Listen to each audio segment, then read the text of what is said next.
ജയിലിൽ കിടന്നുകൊണ്ട് അനീഷ് ആതിരയോട് സംസാരിക്കുകയാണ്. അപ്പോൾ അനീഷ് പറയാം, എൻ്റെ ഒരു കാര്യം പറയാമെന്ന് വെച്ച് കഴിഞ്ഞാൽ ഞാൻ പ്രാർത്ഥിക്കുകയൊക്കെ ചെയ്യും. സ്ട്രക്ചേർഡ് ആയിട്ടുള്ള ഫോർമാറ്റൊന്നും അല്ല, കിടക്കുന്നതിന് മുമ്പ് പ്രാർത്ഥിക്കും.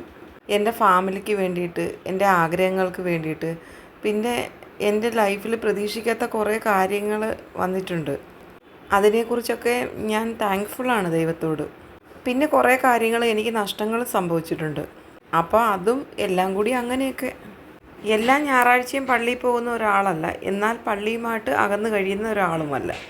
എന്തെങ്കിലും ആവശ്യങ്ങളൊക്കെ ഉണ്ടാകുമ്പം അങ്ങനെയൊക്കെ പോവും.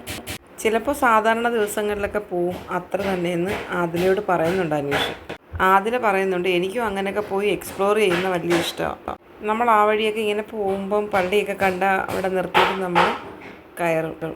അവിടെ നമുക്കൊരു പീസ് കിട്ടുന്ന പോലാണ്. ഭയങ്കര സൈലൻസിൽ അങ്ങനെ ഇരിക്കുന്നത് ഇഷ്ടമാണെന്ന് അതിൽ പറയുന്നുണ്ട്. എൻ്റെ വീട്ടിൽ നിന്ന് ഒരു 200 മീറ്റർ പോലും ഇല്ല പള്ളിയിലേക്ക് പോകാനെന്ന് അനീഷ് പറയുന്നുണ്ട്. 150 മീറ്റർ കഴിഞ്ഞാൽ പള്ളിയാണ്. അപ്പോൾ അതിൽ ചോദിക്കുന്നുണ്ട്, ഗ്രാമമാണോ? അന്നേരം പറഞ്ഞാൽ അതേ, ഗ്രാമമാണ്. പള്ളിക്ക് മുന്നേ ഒരു സ്കൂളാണ്, ഞാൻ പഠിച്ച സ്കൂള്. ആദില പറയുന്നുണ്ട്, അതൊക്കെ ഇനി ഞങ്ങൾ അവിടെ വരുമ്പം വ്ളോഗ് എടുക്കാം. അന്നേരം അനീഷ് ചിരിക്കുന്നുണ്ട്. അപ്പോൾ ആദില പറയുകയാണ്, വിളിച്ചാൽ അവിടെ വരുമ്പോൾ ഞങ്ങൾ വ്ളോഗ് എടുക്കാം.